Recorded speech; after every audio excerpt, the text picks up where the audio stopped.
దేవుని పరిశుద్ధ నామముకు మహిమ కలుగునుగాక. ఈ క్రీస్తు పరిచర్య అనేటువంటి యూట్యూబ్ మాధ్యమము నుండి వెలువడుతున్న అనుదిన దేవుని వాగ్దానాన్ని వింటున్నటువంటి క్రీస్తు పరిచర్య అనుచరులకును విశ్వాసులకును యావత్ ప్రపంచానికి ఈ దినపు నా శుభాభివందనాలు తెలియజేస్తుంటున్నాను. ప్రియ దేవుని బిడ్డలారా, మీరందరూ కూడా ఆరోగ్యంగాను సురక్షితంగాను సౌఖ్యంగాను ఉన్నారని నేను భావిస్తున్నాను.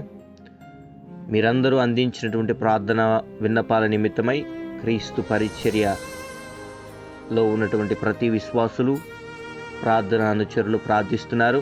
ఖచ్చితంగా మీ పరిస్థితుల్లో దేవుడన్నిటిని చక్కబరిచి మిమ్మల్ని ఉన్నత స్థాయిలో నిలిపి స్థిరపరిచి భద్రపరిచి కాపాడునుగాక.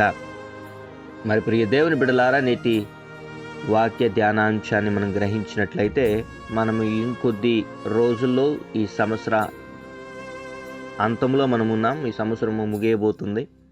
కొద్ది రోజులే. ఈ దినాన 28 తేదీ, 29, 30, 31 3 రోజులు మాత్రమే మన చేతిలో ఉన్నాయి. ఈ దినాన ఒక దైవ సేవకునిగా దేవుని పక్షమున నిలబడినటువంటి వ్యక్తిగా నేను మిమ్మల్ని అడగదలుచుకున్నటువంటి విషయం ఏమిటి అంటే, రాబో సంవత్సరములలో నీవు ఆశీర్వదింపబడాలి, దీవింపబడాలి అంటే ముందు నుంచే దానికి సిద్ధపాటు కలిగి ఉండాలి అని దేవుడు కొద్ది దినాల క్రితం మనతో మాట్లాడాడు. ఈ దినాన మీ మేలు కోరి మీకోసం ప్రార్థించే వ్యక్తులలో నేను కూడా ఒకరిగా ఉన్నానని భావిస్తున్నాను. కనుక నేను మిమ్మల్ని అడిగేటువంటి ప్రశ్న ఏంటి అంటే, సంవత్సరం ముగియబోతుంది. దేవుని పక్షమున నిలబడినటువంటి వ్యక్తిగా నేను మిమ్మల్ని అడిగేటువంటి ప్రశ్న, ఓ విశ్వాసిగా నీవు తీసుకున్నటువంటి తీర్మానం ఏంటి? ఓ క్రీస్తుని ఎరిగినటువంటి వ్యక్తిగా, ఓ క్రీస్తుని సొంత రక్షకుడుగా అంగీకరించినటువంటి క్రైస్తవుడుగా నువ్వు తీసుకున్న తీర్మానం ఏంటి? ఏ రకంగా రాబోయే సంవత్సరంలో నువ్వు జీవించాలని, ఏ రకంగా రాబోయే రోజుల్లో నీవు ఆశీర్వదింపబడాలని, ఆ రకమైనటువంటి ప్రవక్తన నీలో కలిగి ఉండడానికి నీ వంతు కృషి నువ్వు చేస్తాను అని ఏదైనా తీర్మానం తీసుకున్నావా? ప్రియ దేవుని బిడ్డ, కొంచెం సేపు మనము దేవుని వాక్యాన్ని ధ్యానించుకోవడానికి ప్రయత్నం చేద్దాం. అపోస్తుల కార్యము 4వ అధ్యాయములో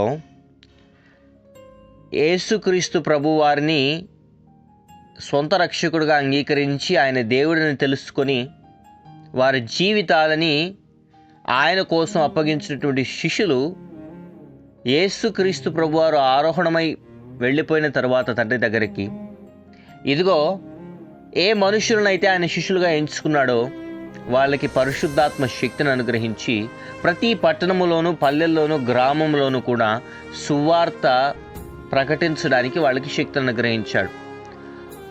వాళ్ళల్లో ఒకరైనటువంటి పేతురును, వాళ్ళల్లో ఒకరైనటువంటి యోహాను అనేటువంటి వ్యక్తులను యేసుక్రీస్తు ప్రభువారి యొక్క ఆశ్చర్య కార్యములను, అద్భుత కార్యములను ప్రచురణ చేస్తూ వెళ్తూ ఉంటారు.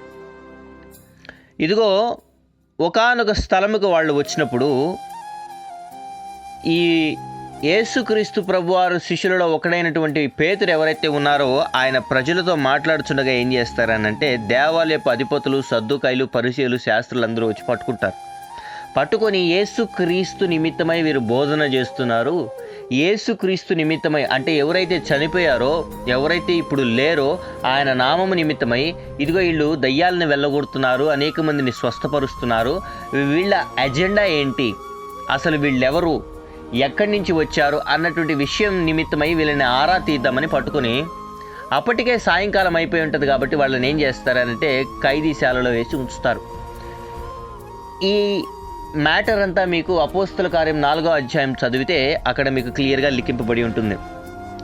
ఆ పక్క రోజు ఏం చేస్తారంటే అధికారులందరూ, పెద్దలు, శాస్త్రులు, పరిసయ్యులు, సద్దుకాయలు అందరూ వీళ్ళిద్దరిని తీసుకుని వచ్చి ప్రధాన యాజకుడు అన్నయు, కయాపాయు, యోహాను, అలెగ్జాంద్రియు అనేటువంటి ప్రధాన యాజకుని బంధువులందరూ వారితో కూడా ఆ టైంలో ఉంటారు.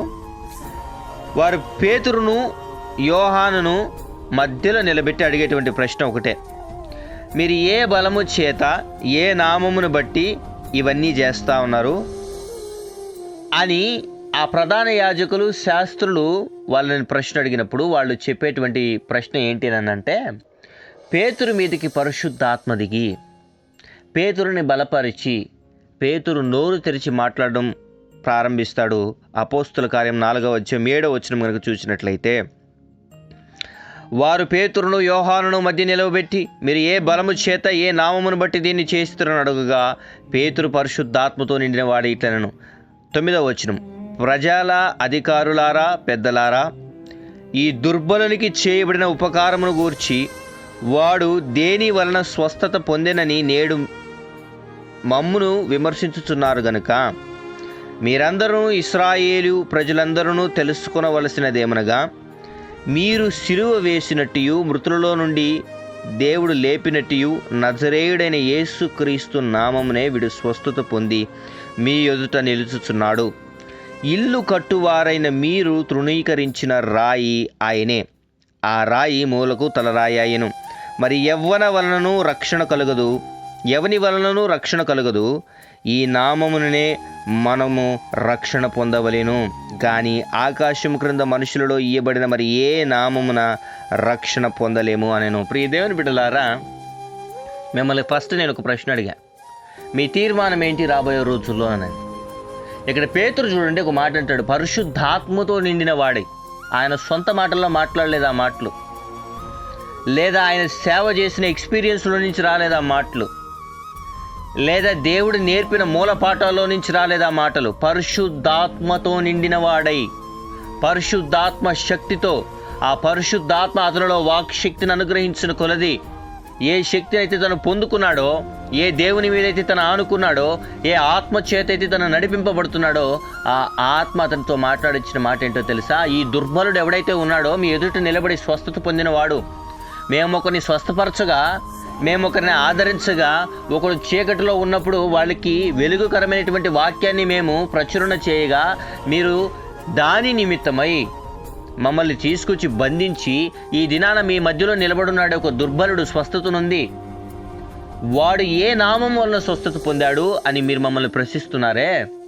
మీరు ఏ దేవుణ్ణైతే సిలువేశారో, ఏ దేవుణ్ణైతే రాళ్లతో కొట్టి తరిమారో, ఏ దేవుణ్ణైతే అవమానపరిచారో, ఏ దేవుణ్ణైతే పిడిగుద్దులు గుద్దారో, ఏ దేవుణ్ణైతే మీరు తృణీకరించారో, ఆ యేసుక్రీస్తు ఎవరైతే ఉన్నారో, ఏ దేవుడైతే ఆయనను మరణము నుంచి లేపాడో, ఏ దేవుడైతే ఆరోహణమై వెళ్ళాడో, ఆయన నామము వలననే వీడు స్వస్థత నొందెను అని అంటూ, మరి ఏ నామము వలన కూడా రక్షణ మనకి కలుగదు.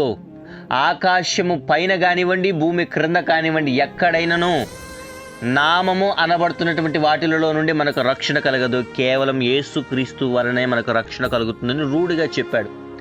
ఈ దినాన్ని ఈ వాక్యాన్ని వింటున్న ప్రియ క్రైస్తవుడా, నీ జీవితంలో కూడా యేసుక్రీస్తు ప్రభు తప్పనిస్తే నాకు ప్రత్యామ్నాయ మార్గాలు లేవా? యేసుక్రీస్తు ప్రభు తప్పనిస్తే నా సొంత ఐడియాలజీలు నేను ఉపయోగించుకుని ముందుకు వెళ్ళలేనా? రాబో రోజుల్లో నా లాజిక్స్ని ఉపయోగించి, రాబో సంవత్సరములలో ఇదిగో నా డబ్బుని నేను ఉపయోగించి నేను సంతోషంగా ఉండలేనా? ఇదిగో నా శరీరానికి నేను సంతోషాన్ని ఇవ్వలేనా? నా ఆత్మకు నేను సంతోషాన్ని ఇవ్వలేనా? నా జీవితంలో నేను అనుకున్నది సాధించలేనా అని ఆలోచిస్తూ ముందడుగులు వేస్తున్నావేమో. యేసుక్రీస్తు ప్రభువారిని సొంత రక్షకుడుగా అంగీకరించిన తర్వాత, దేవుని పరిశుద్ధాత్మను పొందుకున్న తర్వాత, రాజుల ఎదుటను, అధిపతుల ఎదుటను, సహస్రాధిపతుల ఎదుటను, ప్రధాన యాజకుల ఎదుటను నిలవబడి ధైర్యముగా మాట్లాడేటువంటి శక్తి పేతురికి దేవుడు అనుగ్రహించాడు. మీరు బాగా గమనించండి, యేసుక్రీస్తు ప్రభువారిని పట్టుకున్నప్పుడు ఫస్ట్ యేసుక్రీస్తు ప్రభువారిని తెలియనని చెప్పిన వ్యక్తి ఆయనే, పేతురు గారు. మరి ఈ పేతురు గారు ఈ దినాన ఇంత ధైర్యము కలిగి మాట్లాడుతున్నాడు అనంటే అతను తీసుకున్నటువంటి తీర్మానం, అతని మీదికి దిగినటువంటి అభిషేకం, అతను దేవుని మీద పెట్టుకున్నటువంటి నమ్మకం, దేవునిలో అతను ఎదిగినటువంటి ఆ ఎదుగుదల ఏదైతే ఉందో, ప్రజలందరి ఎదుట అతను నిలబడి ధైర్యముగా సువార్తను ప్రకటించేలా చేసింది. ఇదిగో అల్పుడైనటువంటి నీవు స్వస్థత నొందాలి అని అంటే, తృణీకరించబడినటువంటి నీవు ఆశీర్వదింపబడాలి అని అంటే, వెలివేయబడినటువంటి స్థితిలో ఉన్నటువంటి నీవు దీవింపబడాలి అని అంటే, నీవు కూడా నీ దేవుని మీద ఆధారపడాలి. పరిశుద్ధాత్మ శక్తి నీ మీదకి దిగి, ఏ మనుషుల మధ్యనైతే నువ్వు అవమానపడ్డావో వారు నిన్ను చూచి ఆశ్చర్యపడేటట్టుగా నువ్వు మారాలి అనంటే నువ్వు చేయవలసిన తీర్మానం ఏంటో తెలుసా? రాబో రోజుల్లో నీ సొంత ఐడియాలను బట్టి కాదు నువ్వు నడవాల్సింది.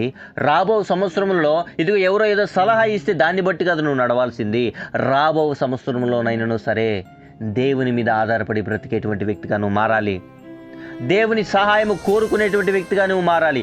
దేవుని శక్తిని పొందుకునే అనేక మంది జీవితాల్లో వెలుగును నింపేవాడుగా నువ్వు మారాలి. ప్రియ సహోదరి సహోదరులారా, 13వ వచనం కనుక మనం చూసినట్లయితే అపోస్తుల కార్యం 4వ అధ్యాయం 13వ వచనం, వారు పేతురు యోహానుల ధైర్యము చూచినప్పుడు వారు విద్యలేని పామరులను గ్రహించి ఆశ్చర్యపడి వారు యేసుతో కూడా ఉండిన వారిని గుర్తెరిగిరి. స్వస్థత పొందిన ఆ మనుష్యుడు వారితో కూడా నిలిచి ఉండుట చూచి ఏమియు ఎదురు చెప్పలేకపోయిరి. ప్రియ దేవుని బిడ్డలారా, చూడండి, ఏ దేవుని నామం వలనైతే ఆ రోగగ్రస్తుడైనటువంటి వ్యక్తి స్వస్థత పొందాడో, ఏ దేవుని నామం వలనైతే వాళ్ళు సువార్త ప్రకటిస్తున్నారో, వాళ్ళు విద్య లేని వాళ్ళు అని తెలుసుకున్నటువంటి ఈ ప్రధాన యాజకులు వీళ్ళు ఇంత గొప్ప కార్యాలను చేస్తున్నప్పుడు, దేవుని నామం వలన ఇంత ఆశ్చర్య కార్యాలు జరుగుతున్నప్పుడు మనం ఇప్పుడు వాళ్ళని ఏదైనా టచ్ చేస్తే జనాలు వచ్చి పైన పడి ఏం చేస్తారు? కొడతారు. అందుట్లో స్వస్థత పొందినవాడు ఒకడు ఉన్నాడు మన మధ్యలో. వాడిని మనం ముందు నుంచే చూస్తున్నాం. వాడు అనారోగ్య పరిస్థితి మనకు తెలుసు. ఈ దినాన వాడు స్వస్థత పొందాడు. వీళ్ళు ఇంత ధైర్యంగా మాట్లాడుతున్నారు. విద్య లేని వాళ్ళు, మనల్ని చూస్తే భయపడేవాళ్ళు. కాబట్టి వీళ్ళతో ఉన్నవాడు సామాన్యుడు కాదు. వీళ్ళు ఆల్రెడీ యేసుతో పాటు ఉన్నటువంటి వ్యక్తులను గుర్తెరిగారు. ప్రియ దేవుని బిడ్డ, నిన్ను గాయపరచాలి అని అంటే, నీ మీదికి రావాలి అనంటే, నీ పక్షమున ఉన్నటువంటి దేవుడు వాళ్ళకి కనబడాలి అనంటే నీవు దేవుని ఆత్మచేత నింపి నడిపింపబడాలి. అనేక మంది జీవితాల్లో నువ్వు వెలుగు నింపాలి అనంటే నీవు దేవుని ఆత్మచేత నింపి నడిపింపబడాలి. ఇది నీ తీర్మానం వల్లనే జరుగుతుంది. ఎప్పుడైతే సౌలు దేవుని స్వరం విన్నాడో, దేవుని కోసం నిలబడాలని తీర్మానం తీసుకున్నాడో, తడువు చేయక బాప్తిస్మం పొందాడో, దేవుని ఆత్మ సౌలుని పౌలుగా మార్చి లోకంలో ఉన్న వారి కంటే గనులైనటువంటి స్థితిలో అతను నిలబెట్టింది. గనుడైనటువంటి సేవకుడుగా తనను మార్చింది. సువార్థికుడిగా తనను మార్చింది. ప్రియ దేవుని బిడ్డ, ఈ దినాన నీ జీవితం కూడా మార్చబడాలి అని అంటే నీవు తీసుకున్న తీర్మానం ఏదైతే ఉందో, నీవు నడిచే నడవడిక ఏదైతే ఉందో, దేవుని మీద ఆధారపడే వ్యక్తిత్వం ఏదైతే ఉందో, దేవుని మీద ఆనుకునేటువంటి స్వభావం ఏదైతే ఉందో, అది నిన్ను ఒక కొత్త వైఖరిలో ప్రపంచానికి పరిచయం చేస్తుంది. నిన్ను టచ్ చేయాలి అంటే, నిన్ను గాయపరచాలంటే నీ దేవుణ్ణి గుర్తెరిగినటువంటి జనులు భయపడాలి. ఆ స్థితిలో క్రైస్తవురాలుగా నీవు ఉండాలి. దేవుడు అదే కోరుకుంటున్నాడు. నీవు అనేక మంది చేత అవమానపడ్డం దేవుని చిత్తమైతే కాదు. ఇంతకాలం అవమానపడ్డావు, ఇంతకాలము కన్నీరు కార్చావు, ఇంతకాలము దుఃఖక్రాంతురాలవై జీవించావు. ఇకను దేవుడు నీలో నుండి ఆ మంటి ఘటంలో ఉన్నటువంటి మహిమైశ్వర్యమును బయటికి తీసుకురావాలని ప్రయత్నం చేస్తున్నప్పుడు నీ వంతు సహకారం, నీ వంతు తీర్మానం ఏంటి? ఇది నాన్న లేదు ప్రవ్వా, నేను ఇలానే ఉంటాను ప్రవ్వా, నాకు ఇది చాలు ప్రవ్వా, ఇదిగో ఈ రకమైనటువంటి స్థితి చాలు, ఇందులో నుంచి నేను తప్పించుకుంటే చాలు, అంతేకాని నీ కోసం బ్రతకడం, నీ మీద ఆధారపడి బ్రతకడం, ఇదిగో నీ మీద ఆధారపడి ఓ నలుగురు జీవితంలో వెలుగు నింపడం నా వల్ల కాదు ప్రవ్వా అని అనుకుంటే, దేవుడు కూడా నీకు కావాల్సిన ఆశీర్వాదాన్ని ఇచ్చి నేను పక్క నుంచి లిస్ట్లో నుంచి పక్కన తీసి పెట్టేస్తాడు. ఇక్కడ దేవుడు కావాల్సింది ఏంటంటే దేవుని కోసం నిలబడే వ్యక్తులు కావాలి. దేవుని కోసము ఆయుధముగా మార్చబడి ప్రజలలో ఆయన సువార్తను ప్రకటించేటువంటి వ్యక్తులు కావాలి. ఆయన ప్రేమని ప్రచురించేటువంటి వ్యక్తులు కావాలి. ప్రతి క్రైస్తవుడు కూడా తన ఆశీర్వాదము నిమిత్తమై, తన దీవెన నిమిత్తమై ప్రార్థన చేసేటువంటి వ్యక్తులుగానే ఉన్నారు. కానీ వారి స్వార్థం నిమిత్తమై ఇదిగో నిలబడేటువంటి వ్యక్తులుగా ఉన్నారు. కానీ ప్రభువా, ఈ ప్రాణాన్నంటూ మాకు అనుగ్రహించిన దేవా, నీవు మా దగ్గర నుంచి ఏం కోరుకుంటున్నావు, నీవు మేము ఎలా జీవించాలని కోరుకుంటున్నావు అని ఏ ఒక్కరైనా అడిగారా? అని ఏ ఒక్కరైనా ఆ రకమైనటువంటి డౌట్ వచ్చిందా ఎవరికైనా? ప్రియ దేవుని బిడ్డ, ఈ దినాన్ని నీ తీర్మానం ఏదైతే ఉందో నాకైతే తెలియదు, కానీ అది నీకు మాత్రం తెలుసు. నువ్వు తీసుకున్న తీర్మానం నిన్ను ఉనికిలోకి తీసుకొచ్చిన దేవునికి తెలుసు. కానీ నీ తీర్మానం ఏదైనా సరే అది నిన్ను దేవుడి దగ్గరికి నడిపిస్తుందా, దేవుడి నుంచి నిన్ను దూరం చేస్తుందా?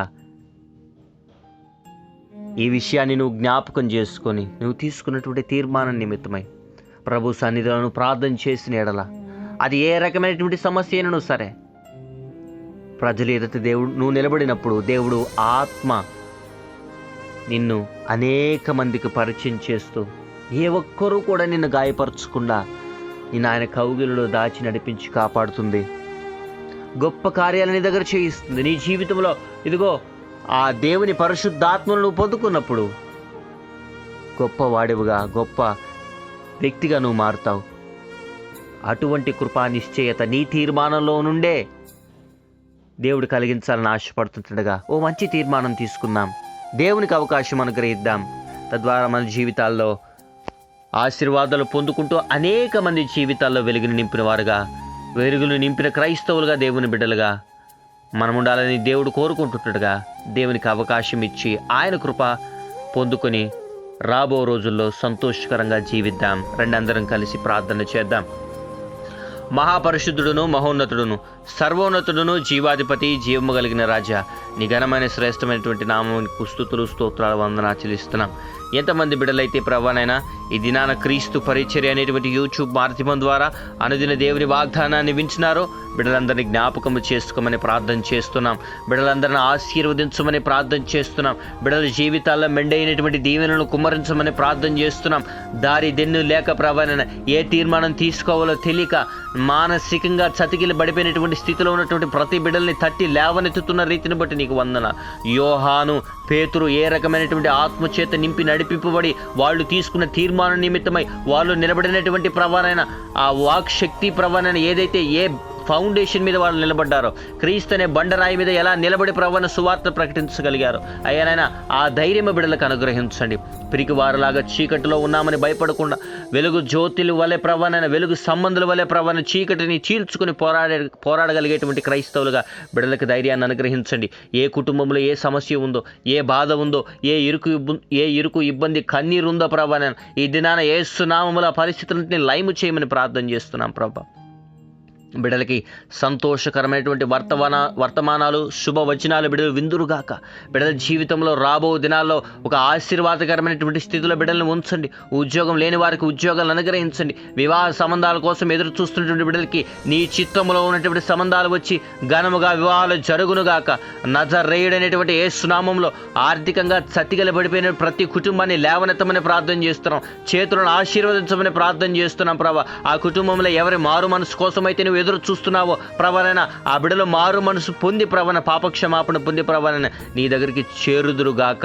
ఎంతమంది అయితే ప్రభానైనా ఇదిగో వేరొకటువంటి ప్రవర్ణ ప్రత్యామ్నాయ మార్గాలను పెట్టుకుని ప్రభానైనా ఇదిగో తల్లిదండ్రులను గాయపరుస్తూ అయిన వారిని గాయపరుస్తూ ప్రభానైనా ఇదిగో కుటుంబాన్ని దుఃఖపరుస్తున్నారు. మనుషులు మారు మనసు పొందుకుందరుగాక.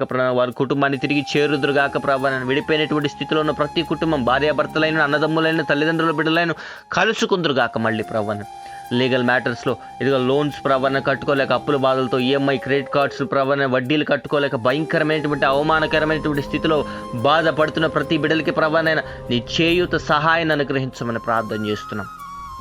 ఎంతమంది బిడ్డలైతే ప్రభానైనా ఇదిగో ఈ అనుదిన దేవుని వాగ్దానాన్ని సాత్వికమైనటువంటి మనస్సుతో అంగీకరిస్తున్నారు.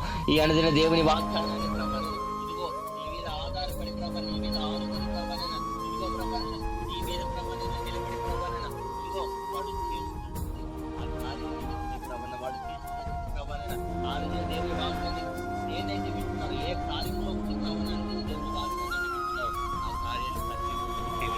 చేస్తున్నాం ప్రభావం. ఈ సహాయ సహకారాలు అనుగ్రహించండి. బిడ్డల జీవితాల్లో మెండైన దీవెనలుగా అనుకుమని ప్రార్థన చేస్తున్నాం ప్రభా. గొప్ప ఆశీర్వాదానికి కర్తలుగా బిడ్డలను మార్చమని ప్రార్థన చేస్తున్నాం ప్రభా. దిన దేవులతో నింపి నడిపించండి. గొప్ప ఆశీర్వాదాన్ని మేలుల్ని కుమ్మరించమని ప్రార్థన చేస్తున్నాం ప్రభా. విదేశాల్లో ఉన్నటువంటి ప్రతి బిడ్డలకి ప్రభాని సహాయ సహకారాలు అనుగ్రహించమని ప్రార్థన చేస్తున్నాం ప్రభా. విదేశానం కోసం ప్రయత్నం చేస్తున్న ప్రతి బిడ్డల్ని జ్ఞాపకం చేసుకోమని ప్రయత్నం చేస్తున్నాం ప్రభా. ఏ బిడ్డలైతే నీ పరిశుద్ధాత్మ శక్తిని పొందుకొని రాబో రోజుల్లో గొప్పగా నీ కోసం వాడబడాలని ప్రయత్నం చేస్తున్నారు బిడ్డలందరూ కూడా ప్రభా నీ ఆత్మతో నింపబడి వెలుగు జ్యోతుల వలె మారుదురుగాక. ఆయన అనేక మంది జీవితాల్లో వెలుగులు నింపే రకంగా బిడ్డలు మారుదురుగాక. ఈ దిన దీవెలతో ప్రతి బిడ్డల్ని నింపి నడిపించమని ప్రార్థన చేస్తున్నాం. ఎంతమంది బిడ్డలకైతే ప్రభానైనా ఇంటర్వ్యూస్ అటెండ్ అవుతున్నారో ఘనముగా ప్రభాన ఆ బిడ్డలకి ఆ ఉద్యోగాలు ఉచ్చులాగిన ప్రభావ నీ వాకును రిలీజ్ చేయమని ప్రార్థన చేస్తున్నాం. ప్రతి బిడ్డలకి నీ సహాయాన్ని అనుగ్రహించి కాపాడండి. వివాహాలై ప్రవణ గర్భఫలాలు లేక బాధపడుతుంటే దంపతుల మధ్య ప్రవణ రాబో సంవత్సరముల ప్రవణ ఇస్సాకు లాంటి వాగ్దాన పుత్రులను అనుగ్రహించి సంతోషాన్ని అనుగ్రహించి నడిపించి కాపాడమని, ఆర్థికంగా, మానసికంగా, ఆధ్యాత్మికంగా, సామాజిక పరంగా నలిగిపోయినటువంటి స్థితిలో ఉన్నటువంటి బిడ్డలందరినీ లేవనెత్తి గొప్ప స్థితిలో నిలబెట్టమని, స్తుతి ఘనత మహిమా ప్రభావాలు నీకే ఆరోపిస్తూ యేసయ్య అతి పరిశుద్ధమైనటువంటి నామమున ఈ ప్రార్థన విన్నపములు అడిగి పొందుకుని ఉన్నాం మా ప్రియ పరలోకపు తండ్రి. Amen, amen, amen. Praise Lord. May God bless you all.